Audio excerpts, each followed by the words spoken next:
Back to another video. In today's video, we're going to be doing a simple breakdown or a review of the Adventure Force Spectrum. I finally found a red one, which looks super cool. It fits in with all the orange very well. So by breakdown, I mean we're going to see what magazines you can take, what stocks, what rail attachments, all that type of stuff. And we have a lot of attachments to go over here, and there's a lot of unique things about the Spectrum. So first thing to start off with, it comes with a kind of little cheap 10-round magazine. Nothing bad about it. It's just a simple 10-round mag. It kind of slides in here. There's no breech because it's semi-auto, so you don't have to prime anything, then release the mag. And the mag is droppable if you just feel like just doing that or something. Mag droppable. And while we're on the topic of magazines, it works the Worker 22, so you can just slide that in, and you can do the same exact thing with a little flip and a little drop. Works just fine. I mean, it looks pretty cool, but I think a little bit too long. I think maybe a 15 round or 18 round would look fine with this. Okay, then a little bit into the blaster. It has this super chunky orange muzzle, has this interesting rail that we'll go over soon, has a jam door, pretty unique jam door, the little ventilation, I guess. Had a dust cover.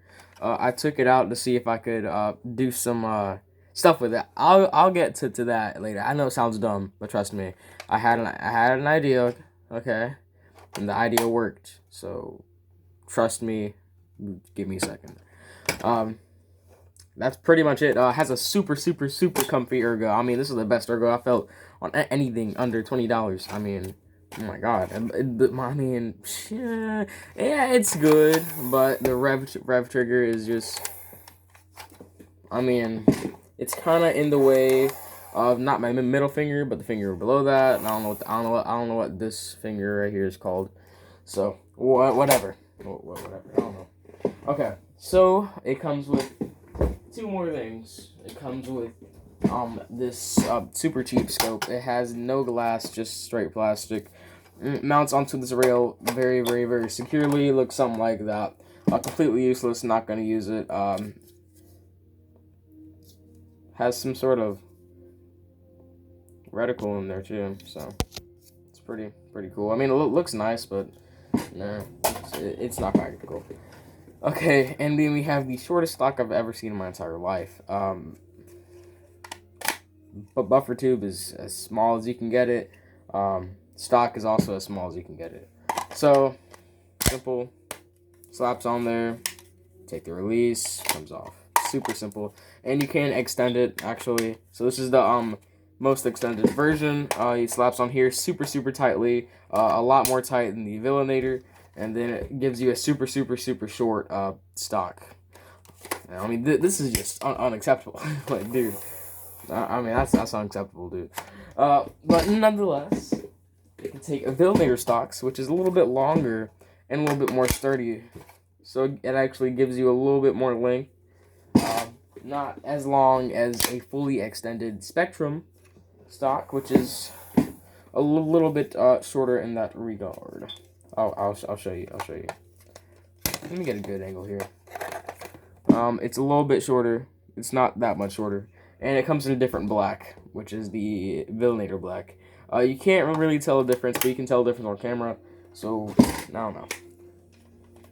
I mean, if you put this thing on the Villainator, it looks so small. It's crazy. Whew. Okay, now a question some people were asking is if this attachment can fit onto a Nerf rail. And let's see. Yes, it can.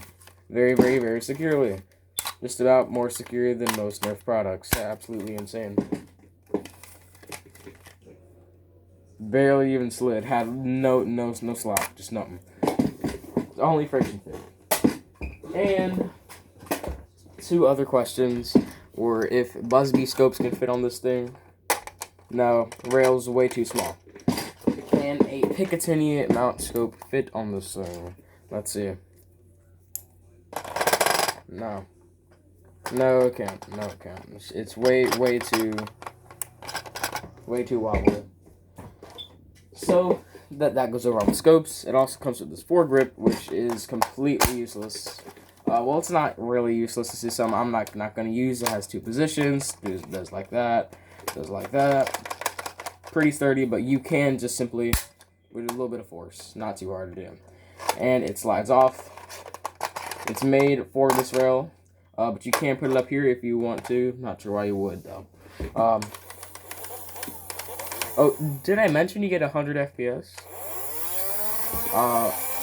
For the same exact price as a Strife, you get a stock, a magazine, and a scope with a foregrip for the price of a Strife. Pretty crazy. So this thing got nothing on no Strife. That's 30 more FPS than the Strife. I mean, if you put a lipo on this thing and some freaking concave wheels, this is crazy. You know, I'm probably gonna get some concave wheels too. Let's keep going with our review here. One thing I wanted to try, since it has a very unique pusher, which actually goes from the top. It's a sled pusher, so it sits on a sled, very well lubricated, not to mention, and it just kind of, you can't really get a good angle, but you can see this line is what it rides on. So, which meaning it's basically an extended pusher. So, I want to know if you could shoot short darts out of it, and answer is sorta. Both of these magazine adapters do work. The Adventure Force Nexus Pro and Aeon Pro Mag, and then the Worker magazine works just fine. Can it shoot though? Let's see. Can it shoot? So if you load up one into any magazine, one short dart, and then you insert the mag, sticks in there just fine. You can actually see it right there. And when you rev it, it will fire that one short dart. But if you take two short darts, here's the sled thing. It's going to push this dart. That's going to shoot into the flywheels. Boom. Comes back. And the sled actually will pull this dart out and back, so it causes a jam. That is not exactly what you want. So, can it shoot short darts? Yes. Efficiently? No. Sadly. Even if you use this magazine adapter, the Nexus Pro magazine adapter, or the Worker Talon magazine adapter, it will not shoot short darts efficiently. Unless you feel like taking one shot of a magazine, swapping mags with one dart all the time. That's not me. So, let's go over favorite combos. Let's say my favorite combo is this stock and this magazine. That's actually the combo I use, because it's not using no big chunky rails, no big chunky foregrips, just kind of a SMG rifle status flywheeler at 100 FPS, which isn't bad. It's actually amazing. This thing goes 100 FPS for $20 United States dollars at Walmart or Target. It's freaking crazy. Now, I got the red one from Walmart for still the price of $19.97, which is absolutely amazing. Actually cheaper than a Strife, so that's pretty cool. Not as many mod kits as the Strife, because, you know, the Strife is very, very common, so there's a lot of mod kits. There's a few for this thing. France Foamworks has some. Outer Dark has some rev triggers and little battery screw things. Besides that, there's not a lot of modability unless you want to do it yourself with your own products. There's not kits made for it, but there is very simple internals that you can mod very easily. So, nonetheless, it is a complete bargain. This is a good 10 out of 10 recommendation if you're looking to get into flywheelers and modding. Definitely buy a Spectrum. If you want to buy a Strife and you want a little bit more modability, buy a Strife. Nothing wrong with that. But if you do want more power, you have to LiPo it. So, I mean, you know, if you want extra power, go with Spectrum, you know. Besides that, you can't really put Picatinny scopes on it. You can't do much to it. It's just kind of a semi-auto. So, yeah. But it does look hecka cool. and it seems pretty easy to paint if you were down to paint it. I know there's Foam Pro Shop with a few mod kits for it. They actually have flywheels, a new cage, and new rail, and a new muzzle to eliminate the complete chunk of a muzzle brake / compensator looking thingy. Besides that, there is no problems with this thing.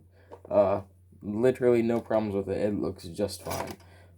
Besides that, it does take 6 AA's, and that's really it. There is room for a lipo, definitely room for a lipo if you were going to put a lipo in it. So that's kind of it for today's video. You can't take short darts and like that. Yeah, that's pretty much it. If you enjoyed today's video, there's no reason you shouldn't like, and there's no reason you also shouldn't subscribe, because we are currently we were at a complete blaze to 300 subscribers, and then we just kind of took a huge decline after we hit like 210. Absolutely crazy. It kind of sucks, not gonna lie. But that's really it. I look forward to maybe painting my Spectrum. But that's pretty much it, really. Yeah, there's not much. I'm probably gonna paint my Spectrum. If I'm gonna paint it a color, I want to do tan and keep all the orange pieces, but I want to do tan. It's either tan or what was that color? It was like it was a super light color. I forgot what it was. I'll tell you later. Updates on my Instagram. I'm currently banned, so I can't post for like a whole week. I have no idea why I'm banned. Once again, what are you doing? So if you enjoyed today's video, my TikTok and Instagram link is always in the description. Actually, it's in my about page. I keep saying that all the time. But yeah, I'm gonna go, and you're gonna watch the video that's coming after this, no matter whose video it is.